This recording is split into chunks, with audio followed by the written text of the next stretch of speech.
بسم الله الرحمن الرحيم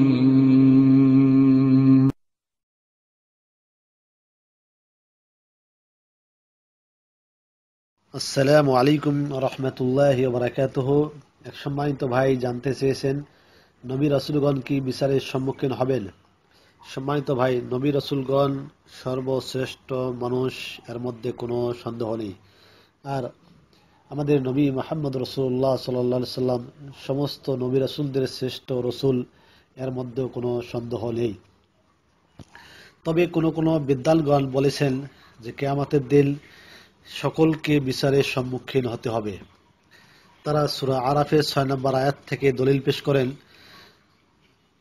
আল্লাহ তাআলা ইরশাদ করেন, ফালানাসআলান্নাল্লাযীনা উরসিলা ইলাইহিম ওয়া লানাসআলান্নাল মুরসালিন।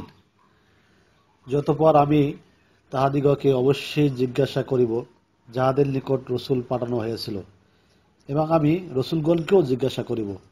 তো এই আয়াত থেকে উম্মতদেরকে এবং রসুলদেরকে প্রশ্ন করার কথা বলা হয়েছে।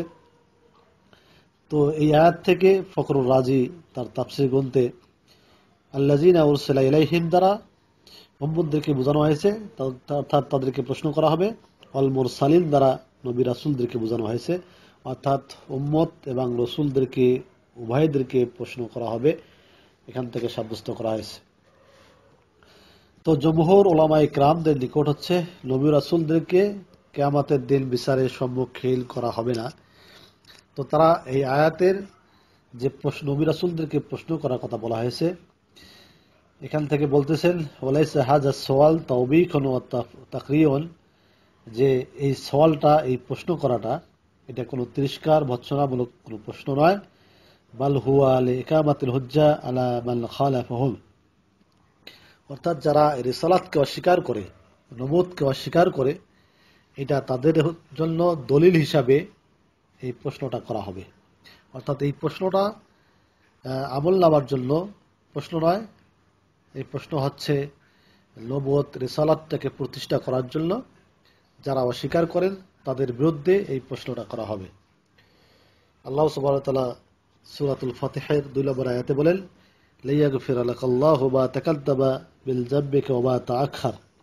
আল্লাহ সুবহানাহু ওয়া তাআলা তার নবী মুহাম্মদ রাসূলুল্লাহ সাল্লাল্লাহু আলাইহি ওয়াসাল্লামকে লক্ষ্য করে বলেছেন যে আমি আপনার পূর্বের এবং পরের সমস্ত গুনাহ খাতা মাফ করে দিয়েছি।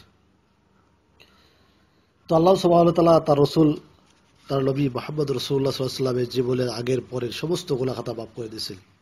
এছাড়া হাদিসে আসছে যে নবী মুহাম্মদ রাসূলুল্লাহ সাল্লাল্লাহু আলাইহি ওয়াসাল্লামের ৭০,০০০ উম্মতকে বিলা হিসাবে, বিলা আযাবে তাদেরকে জান্নাতে প্রেরণ করা হবে। তো যেহেতু উম্মতদের মধ্যে ৭০,০০০ যদি বিলা হিসাবে, বিলা শাস্তিতে তারা যদি জান্নাত চলে যায়, তাহলে সেই ক্ষেত্রে আমাদের নবী মুহাম্মদ সাল্লাল্লাহু আলাইহি ওয়াসাল্লাম এবং অন্যান্য রাসূলগণ বেশি প্রাপ্য যে তাদের বিচারের সম্মুখীন না হওয়া। তো জমহুর উলামাদের নিকট হচ্ছে যে নবী রাসূলদের কোনো ধরনের তাদের আমলনামার হিসাব সম্মুখীন হতে হবে না, তারা বিলা হিসাবে তারা জান্নাতে চলে যাবেন। ওয়া সাল্লাল্লাহু আলা নবিয়িনা মুহাম্মদ ওয়া আলা আলিহি ওয়া সাহবিহি আজমাইন।